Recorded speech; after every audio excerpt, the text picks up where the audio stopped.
Olá pessoal, aqui quem fala é o professor Bruno Rezende, professor de farmacologia para o curso de medicina da Faculdade de Ciências Médicas de Minas Gerais e também do programa de mestrado em Ciências da Saúde dessa mesma instituição.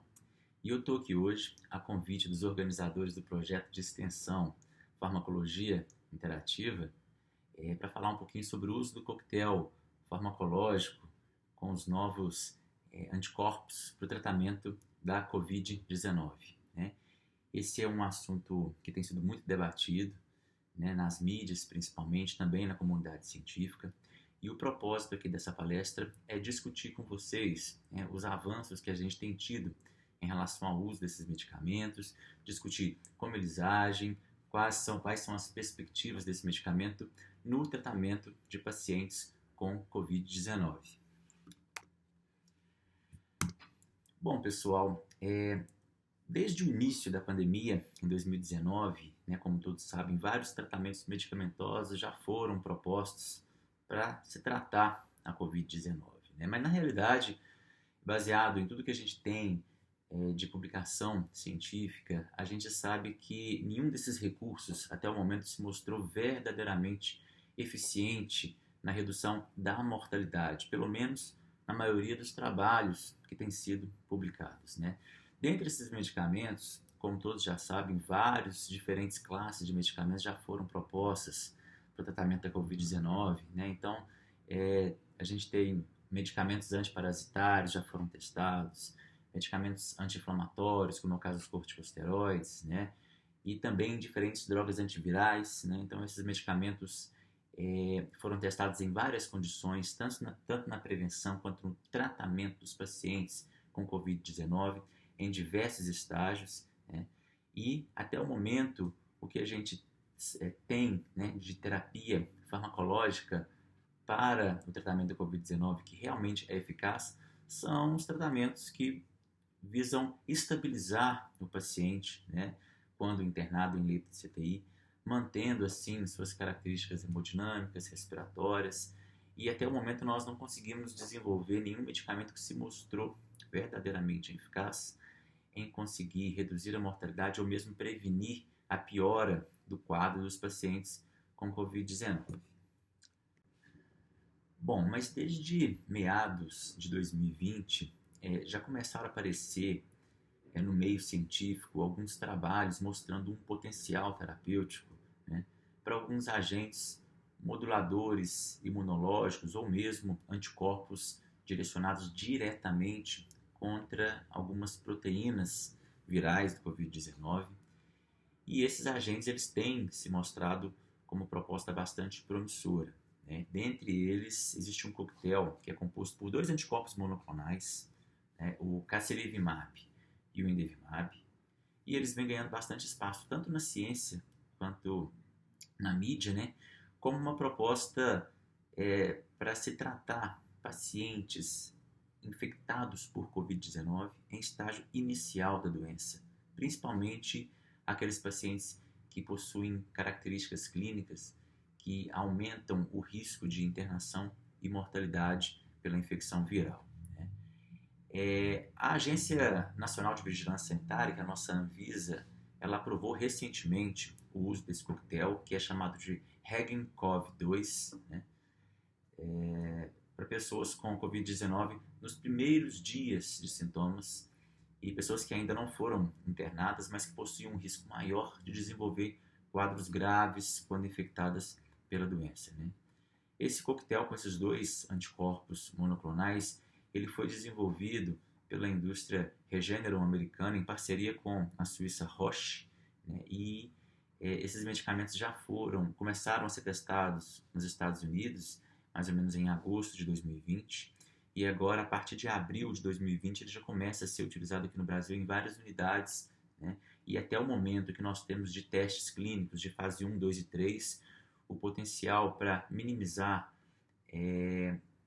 tanto internação quanto minimizar a mortalidade por Covid-19 tem sido bastante expressivo no uso desse coquetel de agentes. Bom, e esse coquetel de agentes ficou bastante famoso, teve uma grande repercussão na mídia quando em outubro de 2020, esse coquetel foi utilizado como parte do tratamento contra a Covid-19 do ex-presidente dos Estados Unidos, Donald Trump, que inclusive veio a público, né, fazer o relato de sua experiência com a medicação, dizendo que praticamente não sentiu nenhum tipo de efeito colateral e dando todo o apoio, né, à continuidade dos estudos com esses novos agentes. E então essa droga ela foi aprovada pelas autoridades norte-americanas em novembro de 2020 para uso emergencial, assim como foi liberada pela Anvisa aqui no Brasil agora em abril de 2021. Isso significa que ela só deve ser usada em determinadas circunstâncias, que nós vamos discutir um pouquinho mais para frente aqui nessa apresentação, né? E esses estudos ainda seguem em andamento como complemento para testes de fase 3. Bom, pessoal, até o momento, pelo menos a meu ver, né, nenhum outro agente ou nenhum outro grupo de agentes farmacológicos se mostraram tão eficazes na redução tanto da mortalidade como da chance de internação como esse novo coquetel de agentes, né? É claro que nós sabemos que existem várias limitações ao uso desses agentes. Dentre essas limitações, o fator preço talvez seja o principal, né? Mas, sem dúvida, trazem boas perspectivas para o tratamento dos pacientes com grande potencial de desenvolvimento de quadros graves, ao qual é direcionado, né, esse coquetel. E de onde teria surgido essa ideia de se utilizarem anticorpos direcionados contra proteínas virais? Teria surgido a partir de uma terapia pregressa que já foi utilizada tanto em pacientes com Covid-19, mas também já foi utilizada em pacientes com outras infecções virais ou mesmo infecções bacterianas, que é a utilização da imunização passiva com soro convalescente. Já é uma técnica antiga, né? Mas ainda é muito usada em doenças infecciosas sem um tratamento específico, que consiste na coleta de sangue de pacientes doadores, né? Esses pacientes doadores eles já tiveram Covid-19 e se recuperaram completamente, e a partir dessa infecção eles desenvolveram anticorpos específicos contra o vírus SARS-CoV-2, e esse soroplasma então administrado em pacientes doentes, né? Ou, dependendo do caso, até de forma profilática, que não é muito corriqueiro, né?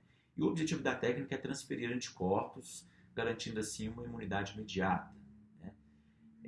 Mas vale ressaltar que é uma técnica um pouco mais complexa de ser executada, né? Então são vários tipos de anticorpos que podem ser administrados, inclusive anticorpos que não sejam específicos contra o SARS-CoV-2. É uma técnica que requer um ambiente hospitalar para ser empregada, mas além disso requer, por exemplo, processamento de sangue, precisa de um banco de sangue. Então é uma técnica um pouco mais complexa, né? E o objetivo seria, ao invés de se utilizar o plasma convalescente devido à complexidade da técnica, talvez criar alguma maneira de se isolarem os principais anticorpos direcionados contra o vírus do Covid-19 e fazer essa administração, né, mais direcionada, né, e de uma forma também mais prática. E daí surgiu a ideia de se criarem anticorpos, né, a partir da técnica de produção de anticorpos monoclonais, que a gente vai discutir, né, e esses anticorpos seriam utilizados mesmo como medicamentos, né, então eles seriam administrados na forma de coquetel, né, de 2, às vezes um ou mais anticorpos direcionados contra proteínas virais, né, e essa administração teria o objetivo de reduzir a infecção viral nas células do hospedeiro. Esses são os componentes do coquetel, o casirivimab e o indevimab.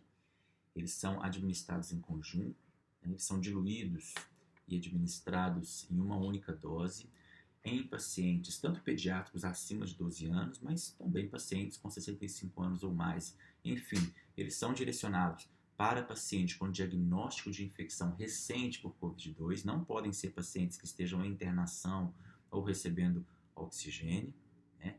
Mas aqueles pacientes que, apesar de não terem necessitado de um atendimento emergencial, são pacientes que, devido às suas características clínicas, têm uma grande possibilidade de evoluírem para quadros mais graves da Covid-19. Né? Então, o objetivo seria, de certo modo, prevenir a piora do quadro da doença em pacientes que apresentam alta suscetibilidade. E para a gente conseguir entender bem o mecanismo de funcionamento desses novos agentes, a gente tem que compreender características inerentes da estrutura viral e também a maneira pelo qual o vírus consegue infectar as células humanas. Então eu tenho aí nessa figura, né, um esquema do que seria a partícula viral SARS-CoV-2. Então o vírus é um vírus de RNA, que possui, né, o RNA no seu interior, e trata-se de um vírus envelopado. O que é isso? Ele possui um envoltório que é feito da própria membrana da célula do hospedeiro que ele infectou. E nesse envelope nós temos ali algumas proteínas, né, que são as proteínas utilizadas para o vírus reconhecer determinadas células no hospedeiro, determinadas células humanas. E essa proteína, no caso, é chamada de proteína spike. E é uma proteína bastante complexa e a gente sabe que os dois anticorpos monoclonais que a gente está discutindo aqui, eles se ligam nessa proteína, a proteína spike, minimizando a chance da proteína spike interagir, né, com receptores específicos nas células humanas para criar um quadro infeccioso. Então a gente vai ter um melhor entendimento desse processo no próximo slide. Então vamos lá. Bom, aqui a gente tem uma representação, né, de uma célula do hospedeiro. É preciso compreender, né, que determinadas células no hospedeiro, determinadas células humanas, elas têm uma propensão a serem infectadas pelo vírus do Covid-19 e para isso essas células precisam ter uma molécula sinalizadora. No caso aqui das nossas células, essa proteína precisa expressar na sua membrana uma molécula do que seria a AC2, que é um tipo de receptor que na verdade é uma enzima, né? É uma proteína membranar, que trata-se de uma enzima relacionada ao sistema renina-angiotensina. Então, como que funciona esse processo? Nós sabemos que os peptídeos do sistema renina-angiotensina são peptídeos que estão relacionados principalmente a uma regulação hemodinâmica, né, em seres humanos. E a angiotensina 1, que é um peptídeo, ela se transforma na sua forma ativa, que é a angiotensina 2, que interage com receptores, levando, por exemplo, a vasoconstrição, mas também a outros efeitos, a partir de uma enzima que se chama enzima conversora de angiotensina, aqui representada como ACE, Angiotensin Converting Enzyme, né, que vem do inglês. Então, é necessário que haja uma conversão desse peptídeo angiotensina 1 em angiotensina 2 a partir, né, de uma enzima específica que é uma proteína que está sendo expressa, né, e ela está na membrana das células, principalmente células endoteliais, né, de determinados vasos, como é o caso dos vasos pulmonares dos seres humanos. É assim que a gente tem a produção de angiotensina 2. Mas existe também um mecanismo regulatório onde a gente tem a quebra dessa angiotensina 2, que é, né, um peptídeo vasoativo, vasoconstritor, mas que também é um peptídeo que pode estar relacionado a algumas alterações tróficas das células, né? Existe a quebra dessa angiotensina 2 em o que nós chamamos de angiotensina 1A7 a partir de uma segunda enzima, que seria a AC2, ou simplesmente ECA2 no português, né? Que é a mesma enzima conversora de angiotensina do tipo 2, que dessa vez quebra a angiotensina 2 numa outra forma de angiotensina, né, que tem propriedades bastante diferentes da molécula anterior, que era a angiotensina 2. Então, o que a gente entende desse processo? Que é necessário haver, né, no indivíduo um equilíbrio entre a produção desses peptídeos, né, para que as suas características homeostásicas sejam preservadas. E o que o SARS-CoV-2 tem a ver com esse processo? Nós sabemos que o SARS-CoV-2 usa esta proteína aqui, que seria a ECA2, como uma proteína para se ancorar e penetrar nas células. E a gente sabe que essa proteína ela é expressa principalmente em células pulmonares, né? Então, o problema é que o vírus, ao utilizar o receptor da ECA2 para entrar na célula, ele causa um down regulation da expressão desses receptores, né? Ou seja, ou por ocupar o seu sítio, ele está ocupando esses receptores e assim a gente acaba acumulando mais angiotensina 2, né? Ou ele pode simplesmente destruir a célula invadida, né? A consequência é a ativação exacerbada da angiotensina 2 devido à falta do mecanismo contrarregulador, né, da ECA2. Então, por isso que pacientes, né, ao serem infectados pelo vírus Covid-19, né, eles podem ter um aumento da quantidade de angiotensina 2, né, um desequilíbrio, e essa angiotensina 2 poderia tanto causar alterações hemodinâmicas como alterações imunológicas bem específicas e bem características de um quadro de Covid. E aqui a gente tem uma figura mostrando exatamente isso acontecendo. Então aqui a gente tem o SARS-CoV-2, né, se ligando a essa proteína, que é a ECA2, presente lá principalmente em células, algumas células alveolares, algumas células, né, endoteliais presentes em determinada região do sistema respiratório.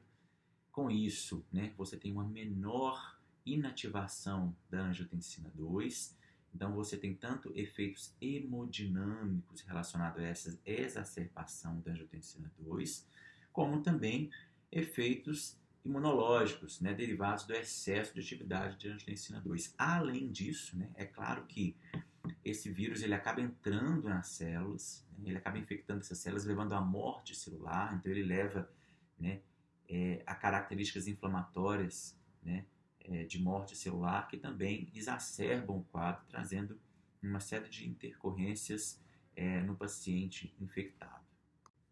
E aqui a gente consegue ver, né, que o novo coquetel de imunoglobulinas ele poderia agir se ligando na proteína spike, na proteína de ancoragem do coronavírus, né?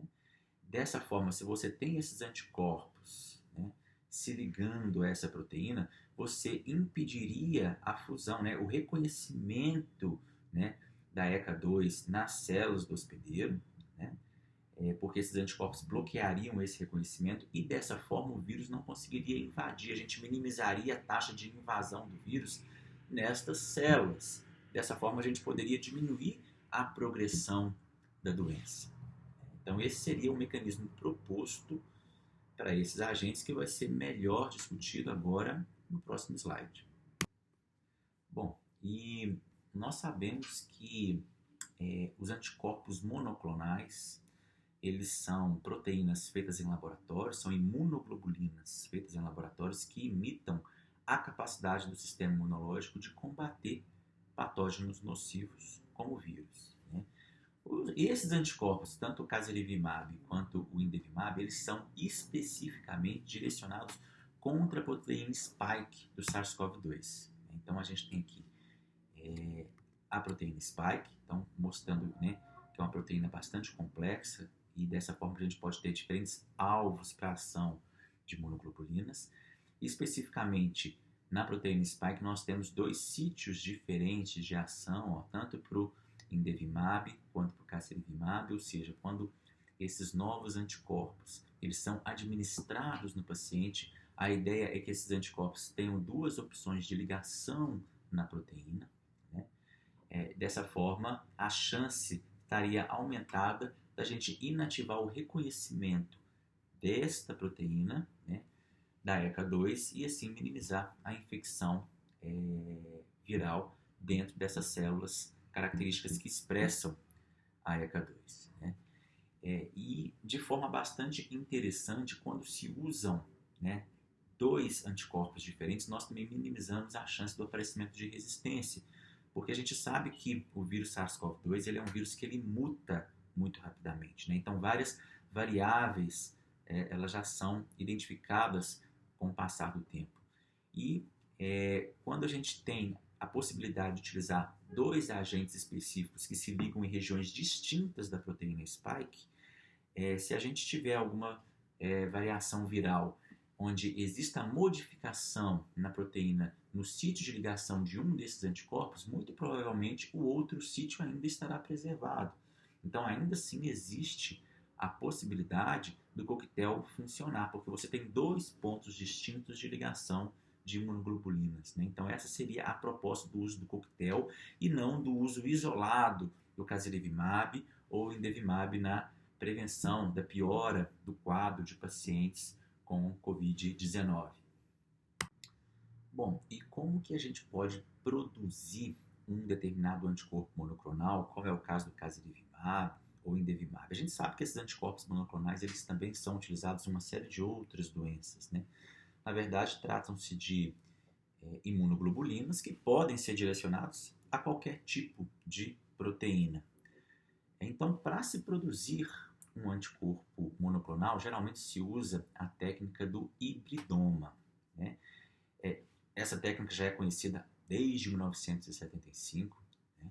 E ela consiste em a gente pegar, por exemplo, um determinado antígeno daquilo que a gente quer criar um anticorpo direcionado contra ele, no caso, a própria proteína spike, e administrar essa proteína spike em animais e fazer com que esse animal ele crie anticorpos contra essa proteína. A gente pode também, ao invés de se utilizar esse antígeno diretamente no animal, a gente pode utilizar também células de um paciente que foi recentemente infectado, né, por um patógeno que tenha essa proteína. No caso, um paciente que tenha sido infectado pelo Covid, e aí a gente tem que separar os plasmócitos, né, ou neste paciente ou neste animal que foi infectado, né, separar aqueles plasmócitos que poderiam estar produzindo aquele anticorpo específico que é o nosso anticorpo de interesse. Então existe uma técnica para isso, né? Geralmente em animais se isolam as células do baço desse animal, até que você consiga identificar aqueles plasmócitos que estejam produzindo o anticorpo que você deseja multiplicar em laboratório. Depois que você consegue identificar esse plasmócito, você vai fundir esse plasmócito com células de um mieloma humano, né? O mieloma é um tumor de multiplicação de plasmócitos. Então, o que você vai fazer? Você vai pegar uma célula que tem uma alta taxa de multiplicação, que é uma célula de mieloma, vai fundir esse novo plasmócito com a capacidade de produzir aquela imunoglobulina de interesse, funde numa única célula e cria-se então um hibridoma. Então, esse hibridoma começa a se multiplicar em meio específico e também ele começa a produzir uma grande quantidade daquele anticorpo que você deseja. Então esse anticorpo ele é produzido numa determinada taxa, ele é então separado, né, isolado, testado para ver sua viabilidade e então a partir daí você pode ter uma cultura, né, que fica continuamente produzindo estes anticorpos monoclonais que poderiam então, né, ser colocados em meio específico e utilizados como medicamento. Então, assim, a gente teria um anticorpo direcionado contra um determinado epítopo, contra uma determinada proteína, né? E dessa forma se criou, né, tanto o casirivimab como o indevimab, assim como vários outros tipos de anticorpos monoclonais que têm sido extensamente utilizados aí na medicina. Bom, já existem vários estudos clínicos em andamento avaliando o papel de diferentes anticorpos monoclonais, tanto no tratamento quanto na prevenção das infecções causadas pelo coronavírus. Então, aí nesse slide a gente tem vários estudos clínicos, né, registrados com diferentes fármacos. Dentre esses fármacos todos, os mais promissores, né, geralmente são usados na forma de coquetel, e a gente pode ver que o mesmo coquetel, como é o caso do casirivimab e indevimab, como nós estamos vendo aqui, né, da Regeneron, então existem diferentes ensaios clínicos, né, para esse coquetel. Então a gente tem, por exemplo, aqui ele sendo utilizado em pacientes ambulatoriais, né, como é o caso que a gente tem aqui no Brasil, né, a gente tem também ensaios clínicos mostrando, né, se eles teriam alguma eficácia em pacientes hospitalizados, né? Existem também ensaios clínicos investigando se eles seriam capazes de prevenir, né, como na profilaxia da infecção. Então, ou seja, Todos esses estudos clínicos ainda continuam, estão em andamento. Até o momento a gente já sabe que não seria viável a utilização do casirivimab em pacientes hospitalizados. Os resultados preliminares já mostraram que os pacientes que estão recebendo oxigênio ou mesmo intubados, eles não respondem melhor ao uso desses agentes, né? Ao contrário do que a gente tem visto para pacientes que são diagnosticados de forma recente, né, e ainda estão em tratamento ambulatorial sem a necessidade de oxigênio, e para esses pacientes que teriam uma chance maior de se agravarem no quadro de Covid. E que resultado que nós temos até o momento nesse estudo de fase 3 com esse coquetel que está sendo desenvolvido aqui no Brasil? Bom, o resultado é bastante surpreendente. A gente consegue ver que numa dosagem de 1.200 miligramas desses anticorpos administrados em dose única, a gente tem uma redução de aproximadamente 70% da mortalidade ou do número de internações nesse grupo susceptível à piora de desfecho em função da infecção por Covid-19. Então é um resultado bastante expressivo, né? A gente até o momento não teve nenhuma outra droga no mercado que mostrou uma melhora do quadro, né, uma melhora do desfecho do Covid-19, como a gente tem tido para esse coquetel, né, com esses agentes. E também parece não haver diferença para as diferentes variantes. Uma vez que se tem utilizado 2 diferentes anticorpos, mesmo que novas variantes do vírus surjam, né, novas cepas surjam, a chance de resistência a esses agentes ela é bastante minimizada por esses medicamentos terem sido utilizados em conjunto. Então é claro que, uma vez que nós temos esses resultados bastante favoráveis, não, é de extremo interesse que esses estudos clínicos continuem, né, de forma que a gente consiga viabilizar isso como um tratamento clínico permanente. E aqui nós temos um quadro que resume bem esses resultados obtidos até o momento. Então a gente pode ver que foram testados uma dosagem de 1.200 miligramas, né, numa única dose, ou uma dosagem de 2.400 miligramas desses anticorpos numa única dose. Isso seria de forma equivalente, né, a mesma quantidade para os 2 anticorpos, né, no caso 600 miligramas de casirivimab e 600 miligramas de indevimab, né, sendo administrados conjuntamente, né, dando um total de 1.200, a gente consegue ver que não há uma diferença significativa no desfecho, né, quando se usa uma dosagem de 2.400 ou de 1.200 miligramas por dose. Então, dessa forma, como a gente tem basicamente o mesmo resultado, que leva a uma melhora em cerca de 70%, né, nos casos de hospitalização ou morte, atualmente, pelo menos aqui no Brasil, a gente tem utilizado somente a dose de 1.200 miligramas para fazer esses estudos clínicos. E tem se mostrado eficaz para todas as variantes, né? Tem mostrado que é bastante seguro. Até o momento, os pacientes não têm relatado efeitos adversos importantes, né? Como é um estudo de um braço único, né? A gente compara esses pacientes que têm recebido esse coquetel com pacientes que não receberam nada. E a gente vê que os pacientes que têm recebido esse coquetel, eles têm apresentado menores efeitos que seriam supostamente efeitos colaterais, muito provavelmente porque eles têm uma melhora clínica em relação a pacientes com o mesmo perfil. Então, tudo que a gente tem até o momento, né, que está aí mostrado nesse quadro, sugere para a gente uma droga bastante segura, né, um coquetel bastante eficaz, né, que muito provavelmente vai se tornar uma das principais ou a principal ferramenta para o tratamento das infecções causadas pelo coronavírus.